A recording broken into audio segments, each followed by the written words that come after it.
Welcome everyone. A very big welcome to you all here in the room, but especially the people online. We chose to do this as a online first event. So normally we had focus on the room, but now we say we first do it for the online people, and we also invite people here to join us for drinks afterwards. So probably you will also experience sometimes this being a little bit of a broadcasting studio where you are also present as an audience. Very much welcome to everybody, both online and here. This event is called the Analytics for a Better World Kickoff event. So we chose this name to kick off the year. I also realized that we're now already in the end of March. So we had a little bit of difficulty with planning this, but we're here and we're still kicking off the year at the end of the third quarter, but still with the same enthusiasm. I will be going to the next slide. I will be first going through the agenda with you. So we have three speakers, myself, our Science to Impact Director and founder Dick den Hertog, and online our CTO Parvati. And we will be going through a few elements today. So we will be looking back to the impact that we have achieved in the last 3 years. So we were founded 3 years ago from this university, together with Ortec as a technology company. We will be showing a few of our impact cases more in depth. That will be covered by Dick. Then Parvati will show more about our open source toolkit PISA and about our fellowship program where we teach about analytics to non-profit staff. And then these 2 points are the other way around. So then I will come back, share with you about our strategic goals and our ambitions for the coming years. And then we will also seek interaction with both the online people and the people here in the room to reflect also on the work that we have been doing together. So let me start with why we started as Analytics for a Better World 3 years ago. So we saw the Sustainable Development Goals. At the current moment, we just have 5 years left to reach these goals. And we're just at 15% of reaching these targets. So there is really a step change needed. And at the same time, we see that investment in data systems, the return on investment on it, is $32 for every euro that you put into it. So basically the things that we are doing could potentially have a very large impact on what we do, which is also reflected in the cases that we will be showing later. On the right, you see, Meyer, can you remove that? We see that I'm in front of the slides, right? Yeah. The speed of the AI developments is increasing a lot. So probably I don't have to explain it in very much detail to this crowd. But on the graph you see the speed of AI technology surpassing human performance. And here you see the time that it takes. And the more recent technologies go a lot steeper than the ones earlier on. This picture is from Our World in Data, and that is also one of our favorite websites, and I highly recommend it to have a look. We see that 3.5 million people are needed with data skills for the social impact sector, and that just 50% of these social impact organizations are aware of the impact of data that it could have on their organization. Many challenges, but also many opportunities for the existence of something like Analytics for a Better World. And I probably also don't have to explain this very long for this group, but we are also working in quite a challenging context at the moment. So with the USA stop work order, with budget cuts from the Dutch government, both for knowledge institutes such as the university, but also for NGOs. So it is a tricky environment, and I don't want to be too optimistic in a time when it's also a difficult time, but I also see this maybe as an opportunity for analytics, or for an opportunity to do stuff more efficient and do more with less, which is basically what analytics also promises and has the potential to do. And for that, we also would like to show you examples today to to also underline that. So we embarked on this mission 3 years ago, unlocking the potential of analytics for people who make the world a better place. And we created a small video around that.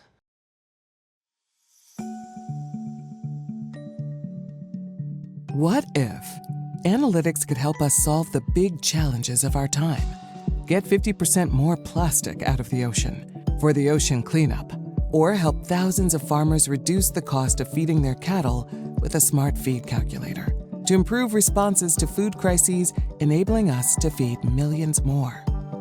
Or what if we could help more mission-driven organizations with their digital transformation by making working with analytics accessible for organizations with different levels of data maturity? What if we can? We are Analytics for a Better World. We want to unlock the potential of analytics for people who make the world a better place. We are a nonprofit institute and community of leading research and industry data science experts, dedicated to bridging the gap to impact. That's why we turn data science into an impact accelerator for mission-driven organizations worldwide, to enable change makers to drive greater impact on their goals and do it more effectively. Let's join forces, because together there's a world to win. Analytics for a Better World, accelerating mission-driven impact. Here to help you help.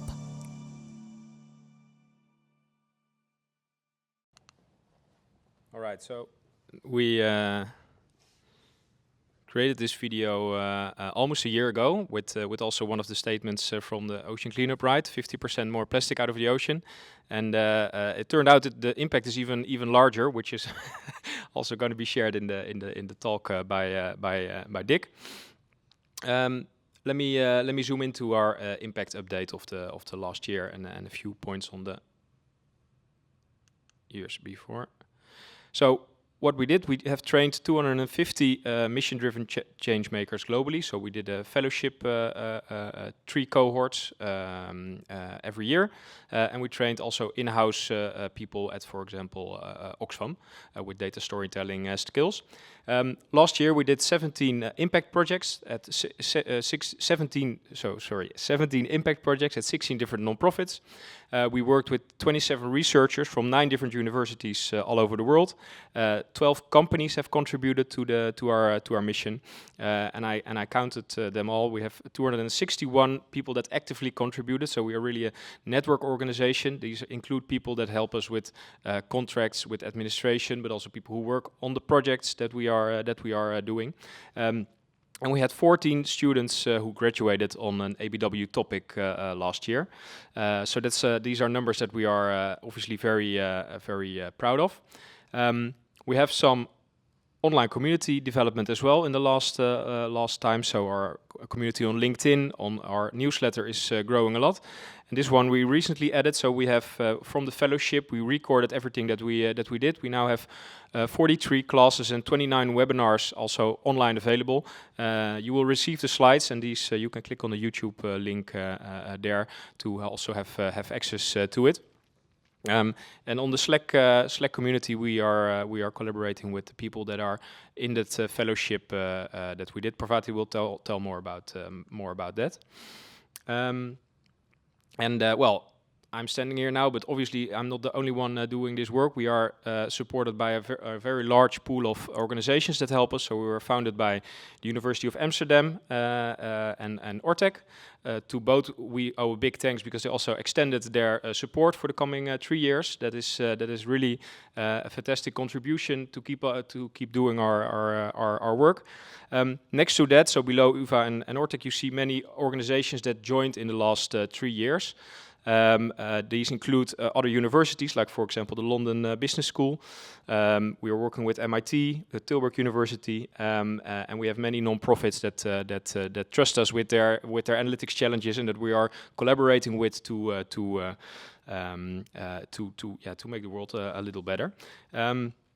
We recently have two new company sponsors, being TomTom, supporting us with both financially and with their maps, which we can utilize in analytics projects that we do. And Heineken is supporting us also in the scale up of one of our open source toolkits. And obviously Cmotions and people also being around already from the first year on. And then we go to a few impact projects. The first one is from me, and then we turn to you, Dick. So last year we started off with many new projects, big and small. So with MSF also here in the room, we started off with optimizing medicine supply chain and predicting donor churn. With Warchild, we started off also here in the room with the scaling impact dashboard and the data strategy. Very interesting work. With AMREF, we finished a project on mobile vaccination clinic routing, a research project which delivered an Excel tool, which Dick will also share more about, so I will stop there. We are working on ambulance routing in Sudan with Doctors with Africa, or QAM. The ocean cleanup, like you've also seen, we developed a 2.0 version of the steering strategy that we developed. And day before yesterday, we had the closing session of the Oiko credit ideation sessions, which was also very nice. So that brought a few new use cases for microfinancing investments to the table that we would love to work on. And then we have mother milk optimization in partnership with Amsterdam UMC. With Map Action, we did a small project to figure out how can we, in the non-profit world, there's many data is locked basically in PDF documents, right? We developed a tool to extract that data in a structured format into a database, and with International Baccalaureate we are working on exam planning. So this is a selection of what we have been doing. Just a really quick run through, and now for a lot more in-depth coverage of some of the topics, I will hand over to our Science to Impact Director, Dick den Hertog.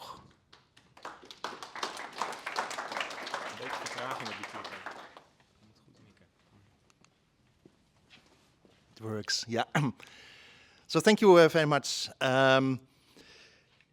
In fact, I would also like to, because you announced me also as the founder, but I think I would also like to mention Mark Salomon, the dean, because 3 years ago, in fact, it was his idea, and he was very instrumental also in setting up this initiative and see what it is now. So thank you, Mark, for that.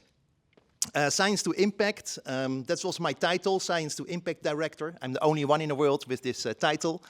But it doesn't mean that we take science and then we're looking for something to make impact. Certainly not. So it's sometimes also the other way around, from impact to science. So we see in practice what is needed, and also see that there is a gap in scientific literature. And therefore, also the practical problems that we encounter is also a source for new research challenges and new research questions. So I would like to discuss two of them where you clearly see also the interaction between, let's say, science and impact. The first one has to do with what we call geospatial accessibility to healthcare. So one of the goals of the United Nations, one of the Sustainable Development Goals, is also that healthcare is close to the population, and especially in low and middle income countries. For example, that primary healthcare is accessible, let us say, within 5-kilometer distance. And that's 1 hour walking. So the first question is that they asked us, and they are the World Bank, the World Health Organization, AMREF, and so on. The first question is, given a certain country, for example, the first project that we did was in Timor-Leste, East Timor, what is the percentage of the population that has access to primary health care within 5 kilometers? What's the current situation? So that's already a difficult question, an analytics question. So, and then the next question is, okay, given the fact that that is, for example, 60%, that's too low, we would like to improve that. And the World Bank is, for example, providing money for that. Where should we locate new healthcare centers such that the percentage increases with at most with a certain number of extra centers that we may add to this country. And so we now see many of those questions. So we did many projects. So it started in Timor-Leste, but we also did a project, for example, in Vietnam. There was about stroke centers, but the same question. It's very important for stroke that you can reach a hospital within 1 hour. They're calling it a golden hour. So what is the percentage of the people in Vietnam that is within 1 hour distance from a stroke center? And the next question is, okay, we would like to improve that. What are optimal locations for new stroke centers to increase that percentage? So that was in Vietnam. But we also did a project in Nepal. That was about COVID test centers, but the same question. Also the geospatial accessibility. We also did it for Nairobi, for the waste management in the slums. For mobile clinics in Kenya for vaccination. It's a little bit different question because now also the routing is important. And also in West Darfur. In fact, we started there. Unfortunately, that was stopped because of the war there. But we hope that if the war is over, then we will restart that project. So basically, it's a different topic. Here it's about the accessibility to water. But mathematically speaking, it's the same for us. So that makes it easy. Okay, so that is, oh yeah, and you also see the organization that we are collaborating with. UNEP, World Health Organization, the World Bank, 510 Red Cross.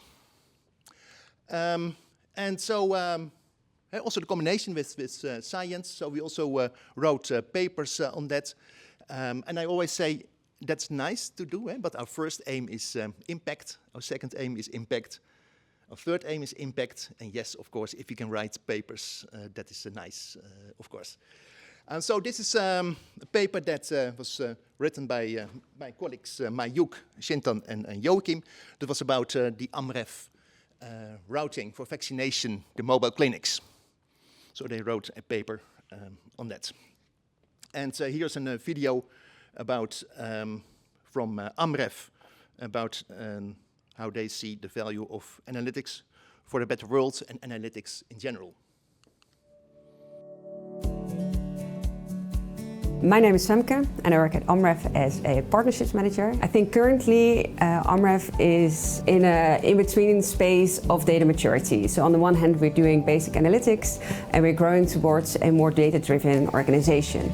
So we really want to adapt our programs to the health needs and make those decisions on where we're going based on the information we can see in the field. The role of data within AMREF really evolved over time. As you can imagine, we collect a lot of data from the field. We need analytics for a better world to make sense of this pile of data.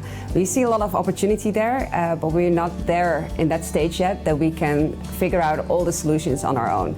Analytics for a Better World has a very good overview of how we can utilize this data and helps us to select those cases that are most interesting to increase our impact. One of the ways data becomes valuable to AMREF is that it helps us prove our interventions to the government, but also to potential donors. It gives us a little bit of an edge. It makes that we are data-driven, that our solutions are based in concrete evidence. And we see that donors and our partners are also intrigued by the idea of data, and it helps to raise additional funds for our programs as well. Analytics for a Better World. Accelerating mission-driven impact. It's working? Yeah. Other papers, so Parvati and other colleagues wrote a paper on the Nepal case, the optimal locations for COVID. They wrote, in fact, two papers on that. The first one is in the Lancet. And also together with colleagues from University of Kent, Laura Davila Pena and Paula Scaparra, we wrote also some papers on first a survey on optimization for accessibility, but also, and I think that's also very nice, a paper almost finished about the following. Namely, we detect in this area many questions that could not be solved via the existing scientific methods and literature. So here in this paper, we summarize all kinds of challenges that are necessary and needed in practice for those type of questions, and for which we need research to do it. So here we try to seduce researchers to do research on these new topics. And we also provide them with data and with software and so on. So you also see it's not only science to impact, but also impact to science, I would say. Okay, so that's the first, in fact, area of applications, geospatial accessibility. And the second one I would like to discuss is more for the ocean cleanup. I first show the team. So this is the team that is working on it. So Jean-Paul Fillet and Baizi Zong from London Business School.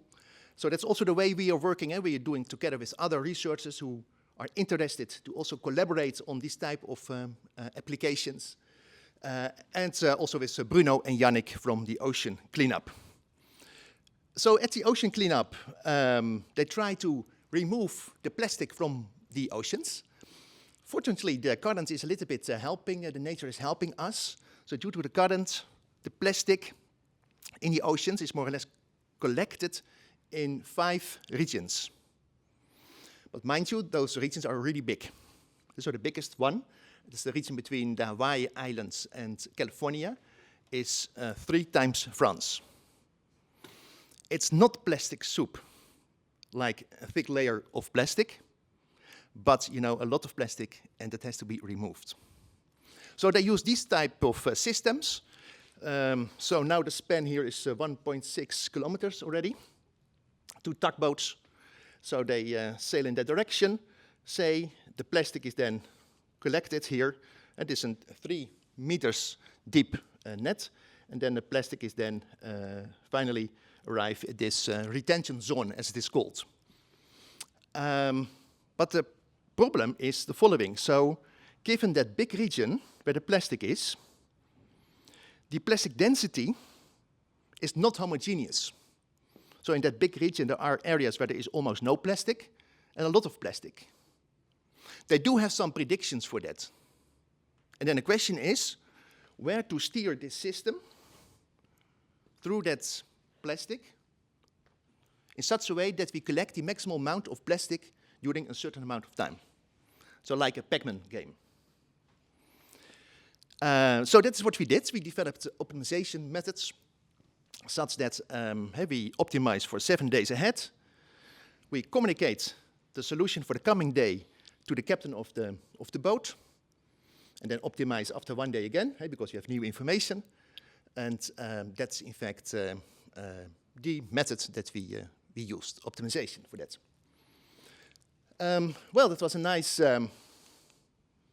project. Here you see one of the solutions. So here you see a discretization of the ocean, part of the ocean. The pixels, the color indicates the plastic density. And so the lighter the color, the more plastic there is. And here you see the optimal route. And so you see that it's really trying to catch the light colors. Okay, great. So let us look. What this is the CEO of the ocean cleanup, Boylan Slat, and he gave a speech and he was talking about this optimization. He's calling it hotspot hunting. So he has a statement on the effect of this optimization. If we truly know where the plastic is, our computer modeling shows that we can actually improve the performance of every cleanup system that's out there. We predict it is possible to clear the Great Pacific Garbage Patch in half the time at almost half the cost. So that means 5 years and $4 billion. We are looking forward to use data analytics to help clean and protect our environment. Want to learn more about our research? Read our publication in Operations Research and support this initiative by sharing and getting involved. Together, we can make a difference. Analytics for a better world. Yeah, so we also wrote a paper on that, and I'm very proud to say that this is now accepted and published in one of the top journals in our field, Operations Research. And we also now finalists for an award from Informs for this project.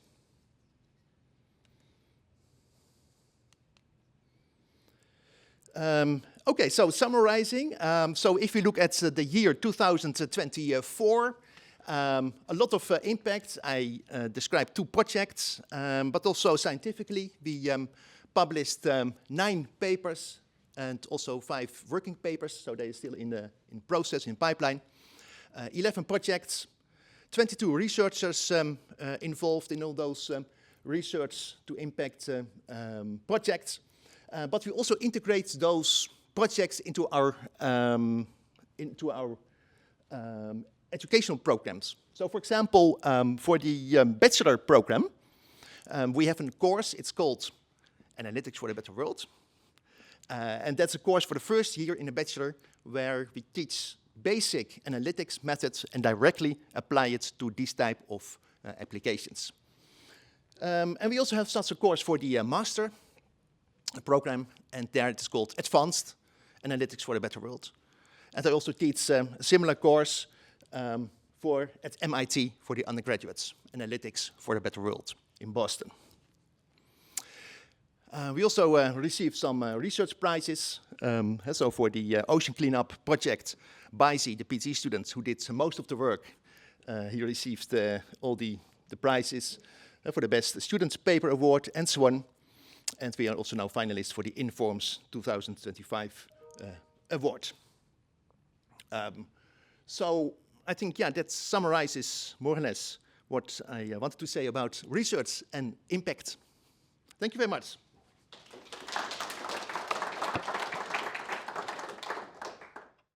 Hi, everyone.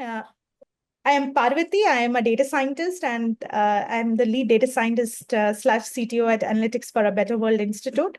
It's a pleasure being here today. I'm currently in India and hence not able to join in person, but I am in spirit, Netherlands with the rest of my team and really missing all of them today. I will take you through 2 specific outcomes from our team. So one is open source toolkit that we have developed called Public Infrastructure Service Access. And one is, of course, our fellowship program, which is part of our academy. So I'll take you through these 2 specific areas. From Professor Dick, you heard about how we are using optimization to help countries and different nonprofits make long-term planning and budgeting decisions, specifically on infrastructure like hospitals, schools, bore wells, etc. You have heard him talk about some of the core examples that is based on geospatial data. What we have done is we have seen that in many of those applications, there are some cross-cutting elements which are common, which is there is always a beneficiary. In case of hospitals, it could be the population, and it could also be based on demand. For example, if it's stroke care access, you might need to look at population that is more prone or more susceptible to stroke. It could also be, in case of schools, beneficiaries could be school-going year kids. We always need to know the beneficiaries and we need to know the location, right? Like what facility are they actually accessing? When we started doing these individual case studies and use cases, starting with World Bank and then expanding to other countries, we saw that it is better if we can create an open source toolkit rather than every time starting from scratch. And we are, of course, believers of open source. So we wanted to activate the community to contribute not just to the modeling and optimization, but also on how we can leverage open source community to crowdsource some of the data required to run these analytics. And that is how we came to PISA as a tool. It's public infrastructure service access, and it is completely open source and available in GitHub. Using PISA in Armenia, we have been able to increase potentially the accessibility from 47% to 58% by strategically adding 10 facilities. And if you look at country like Nepal, when during the COVID-19 pandemic, we deployed a PISA use case where we were able to potentially impact 3 million population, because by adding 20 labs strategically, the percentage increase that we saw in accessibility was from 61.4% to 71.4%. In Kenya, we added a new functionality to PISA, whereby we included routing, and we optimizes the mobile clinic operations by reducing travel cost while prioritizing high need areas. In Vietnam, by adding 20 optimally placed stroke centers, we were able to increase the 30-minute coverage for approximately 580,000 people. And in Vietnam, stroke is a highly difficult disease, and it is the leading cause of death and disability in Vietnam. And stroke being a very time-sensitive disease, it is very important to have optimal coverage for specifically areas where there is higher demand for stroke care. And in Timor-Leste, adding 7 strategically placed facilities, we are able to increase accessibility from 70 to 80%. 10% increase, meaning it can potentially impact 136,000 population.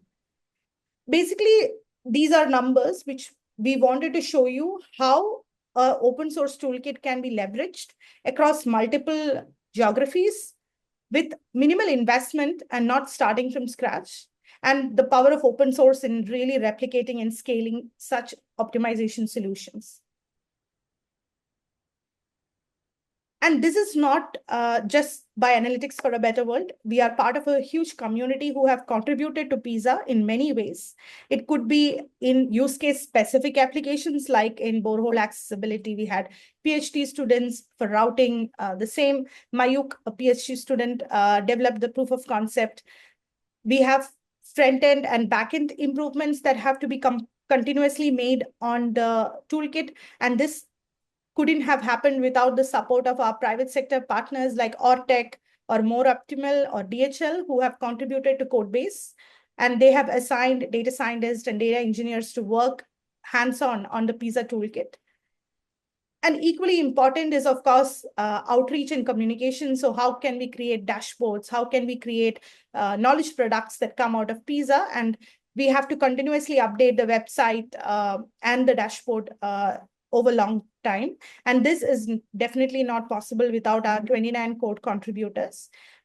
This year, last year, about which we are talking now, we also had Correlate join us, which is also a community of data scientists who have significantly improved the backend and front-end capabilities of PISA, allowing Analytics for a Better World and its partners and other nonprofits to scale and reuse capabilities of PISA. And we have had more than 14 master's and bachelor students who have contributed to the code base. And we have done 2 sprints in this past year to improve its capability, where we received in-kind support from our partners of up to 40 days. With this context, let's move to how we are using our platform and academy and this open source community building approach to also upskill participants from nonprofits to use advanced analytics, including optimization in their work. So one of our key strategic products is, of course, the academy, and fellowship is part of it. We have so far run 3 cohorts of our fellowship. We have graduated, let's say, 200 fellows who have been part of the whole journey. Usually it is a 8-week program. initially, we equip them with some basic understanding of mathematics, statistics, introduction to data science, introduction to optimization, geospatial. So we try to cover a lot of different topics and to give them a flavor of what is possible within the field of data science. So we are not saying that the fellowship will make them all data scientists, but rather give them inspiration and ideas and equip them with the right set of skills that when they are faced with a challenge, they know, okay, can data science actually help in this? Is it a high impact use case for analytics? What should I do? Is it like a predictive, or is there optimization which have already been done? So we try to equip them with the skills to understand if analytics is an option for them to solve that problem. And if so, which are the right tools and techniques that they can use.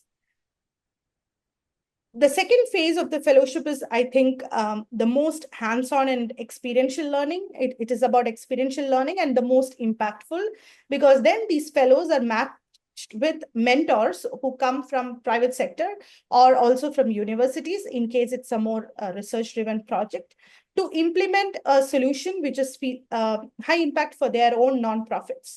So they pick a project and they implement it. And out of these 200 fellows, 113 have successfully completed their project. Many, of course, due to their existing engagements or other reasons, have not been able to complete the project work, but have attended some of the sessions. But 113 have actually, in essence, graduated. It's not really a graduation project, but have completed their project phase and done a presentation.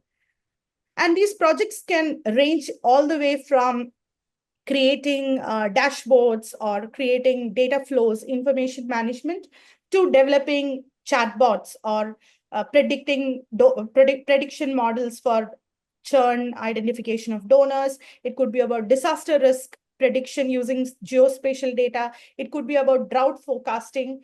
We see a lot of diversity in terms of our projects. So we see many traditional data sources being used. For example, mapping access to facilities or prediction of blood donor retention, dashboard to identify sexual and gender-based violence. In addition to seeing non-traditional data sets like geospatial data on climate risk or early warning for a humanitarian response, all the way to the recent advancements that we see in the field, right? With generative AI, can we create a chatbot for country office information systems? So we see a lot of diverse projects as part of this. And so far, in the past 3 cohorts, we have had more than 60 organizations. This actually drives us to continue the academy, and also to see the impact that we are making is phenomenal. For example, a data scientist from Center for Fiscal Transparency and Integrity Watch in Nigeria started a project which he calls a visionary solution. I had attended also a launch event online of this in Nigeria, where he created a solution that can actually had the honor of being selected as the only Nigerian. And in addition, he was able to identify hotspots of crime in Nigeria using completely open source data that he have sourced from multiple sources. And it was not like a less granular solution, but he was able to predict hotspots of crime with high resolution. And it was a solution which is currently being scaled to different parts in the region. So beyond Nigeria, it's also now being scaled to other regions through his advocacy work on the dashboard.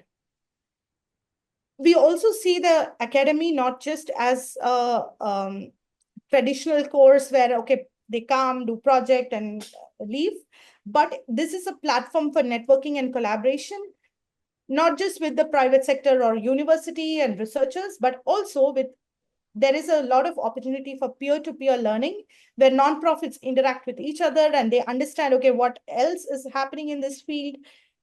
In the words of Rosalia, who's an information system architect assistant from UNEP, she says that the fellowship actually offers opportunity for networking and collaboration, also with experts, at the same time with practitioners in the field of sustainability, which is what she was working on.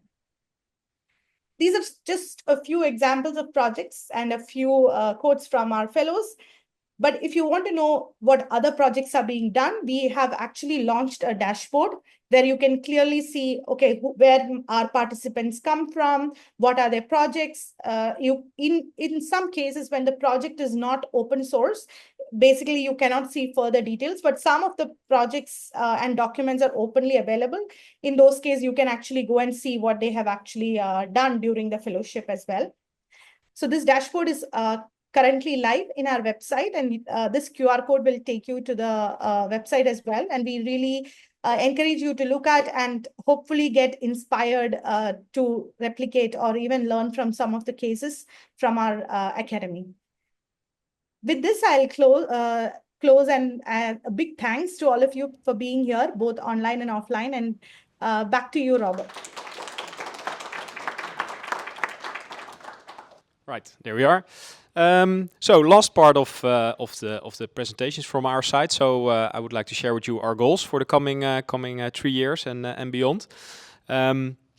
So what we have shown is well something of what we are very proud, obviously, of what we have achieved. But we also have seen in the beginning of the presentation that the challenges are far bigger than we are currently addressing. So our ambition should maybe be even higher, and I think there's also potential for that. So what we need to do is to focus and to scale our efforts. And in the coming slides, I will explain to you how we envision to do that, and I would also like to get into a discussion with you afterwards in how you look at that, and if you have maybe other ideas for us to help us focus and scale. So, real quick summary of where we started. So 3 years ago, we were not standing here, but we were standing over there in the business school, and we were sharing our mission, and we were saying, well, we're gonna help all nonprofits with basically any of the sustainable development goals out there. So that was obviously a very ambitious mission, which I still think is a very valid mission. But I think we also need to focus our efforts a little bit, because 17 of these goals is a lot, and I think we can have a larger impact if we select a few where we put a bit more proactive focus on. And then secondly, we had I'm not sure if you people remember, we had this was not the slide, but we had a slide with many activities and all different things that we were doing. So we had the PISA Toolkit, we had research and analytics implementation services. So we did maturity scans, ideation sessions, prototype development, developed MVPs, projects. We did the fellowship, and each of these in itself, you've seen all the examples of them, reached quite some good impact, right? But limiting factors here with the PISA Toolkit, we focused on health facilities. It is open source available. Basically, everybody can use it. But the challenge is that, yeah, in practice, only our team is using it. Well, with the research and implement, many different things going on, all in isolation, also a little bit. And the fellowship, albeit it's impacted many people across the world, it's also limited to the cohort that we are able to cater, right? So 50 to 100 people just once a year, and it is instructor-led. So I'm very proud of where we are and where we came from, but I also think that there's much more room for improvement. So we would like to share our ambition. We want to focus on a selection of SDGs, and let me walk you through this slide. So we want to zoom in on SDG 3, good health and well-being, clean sanitation and clean water and sanitation, SDG 6. And on climate action, SDG 13. And behind that, very small, you see SDG 17, which is partnership for the goals, which is basically our what we are, right? So a partnership towards the goals, bringing together business, academia, and non-profits to jointly work on the goals. In the outer ring, you see a few SDGs that we have as a secondary focus, maybe, because these are intertwined with the ones in the middle. And then we have a few that I still put on the slide, but we marked as reactive because the influence of governments, consumer decisions, and industry is larger there than on these ones. So how did I came up with these three? Because they are very large challenges in low and middle income countries. These three SDGs, non-profits, especially in these regions, are key for making impact there, often filling in gaps that the public sector leaves. They are interconnected with each other, right? So when there are climate issues that impacts both the health of people and it impacts also the availability of clean water, for example. We see much analytics potential, which is also shown in the projects that we did before and the partnerships that we have. So we also have a use case track record there. So that will be our focus. Obviously, also this one, life below water, with the ocean cleanup use case that we have, will continue to have our attention. And obviously, this is also a disclaimer. So I will say this: any potential impact will always be more important than this vision slide. So if there is a use case with a lot of potential where analytics can play a very big role, then we will not say direct no to that. But I do believe that we. That would be good to focus our efforts here. Zero Hunger, also here on the slide, it was a very big candidate for us to put also in the center. But with our connection with both the Zero Hunger Lab, just 100 kilometers away here from Tilburg, and our connection with the World Food Program also here, we thought that we focus our efforts through that, and we don't need any extra proactive attention on that. So that's what we're working on, and then on the three activities that we are doing, we're going to bring that a lot closer to each other, and think of more scalable ways to do this. So the PISA Toolkit, while it was first used primarily by us and on healthcare, we want to make it available for other thematic areas. So expand it to water, expand it to climate, to schools, for example. And we want to also make it not only available to ourselves to use, but also as a self-service tool available online, which any non-profit could do their own accessibility analysis by themselves, thereby making it a lot more applicable across the whole world. And we want to open it up for a lot more partnering opportunities. So both with Heineken, who's currently contributing to the toolkit, helping it to scale up, but also with implementation partners, for example, that we are discussing this with, that they can help us implement this tool also in other projects. Then we have the Accelerator Program, which is going to be a full year in-depth program where we allow 5 non-profits in. And we both solve a big use case with them, and we help them build the capabilities to also do this, make their organization, build the capabilities in their organization to make that change, and also to keep continuing with that project.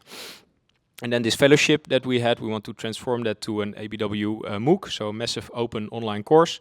And we have the ambition there to train 100,000 people on this skills.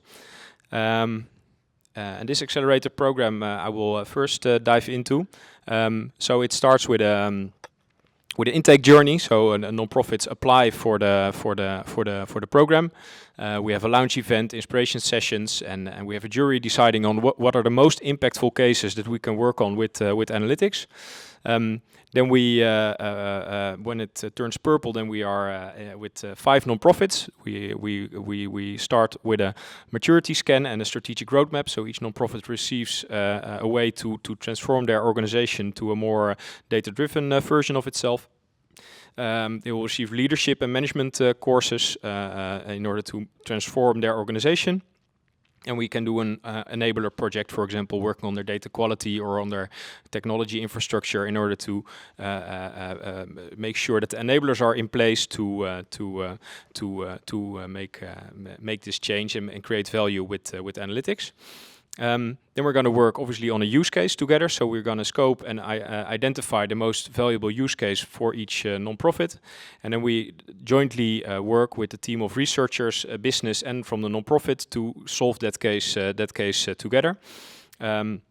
And that is also supported there by hands-on courses for the technical people within the non-profits, and with mentoring in order to make sure that there's an effective knowledge transfer. And then we have a closing event where we will share again knowledge with each other and make sure that these solutions are also scaled to more impact. This one.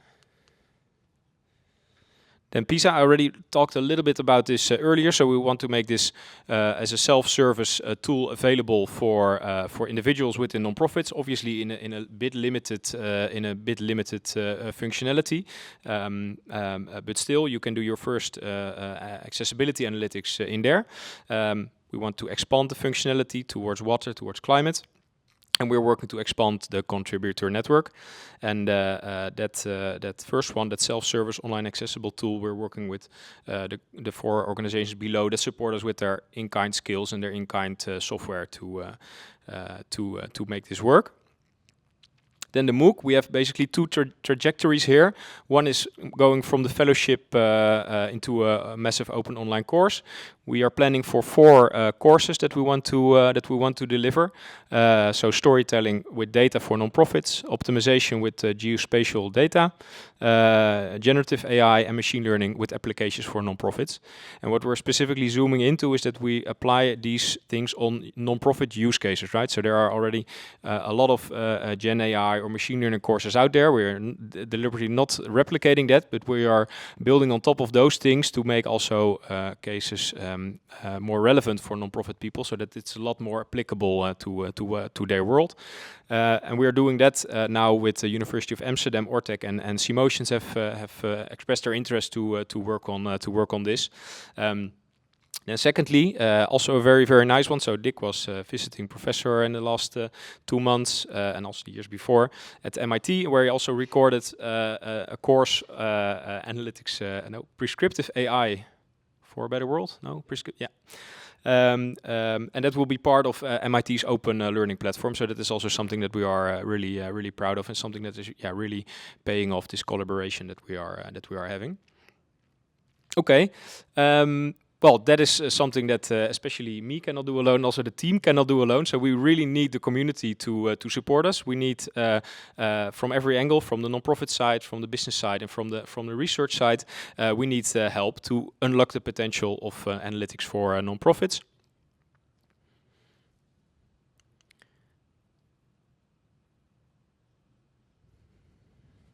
Cliffhanger. So for the PISA Toolkit, we are very happy if you could help us with in-kind support to build to work on this toolkit, like Parvati also shared. Join our open source community, and or if you can become an implementation partner to also apply it in other cases. For the Accelerator Program, obviously we are looking for nonprofits with use cases to enter into this program. We're looking for funding to make this really scalable program, so we can get far with the kind of network that we currently have, but to make it really big, we need also some extra funding to make it even bigger. And we need in-kind support to basically fill the program and help these nonprofits with it. And then for the MOOC, we are looking for nonprofits that want to co-create this with us, right? To be more or less the guinea pig for these programs, providing input in it and helping us to tailor the content in a better way. And we are looking for people that want to support with course development and joining us in making this content available in this audience. Analytics for a better world, accelerating mission-driven impact. Here to help you help.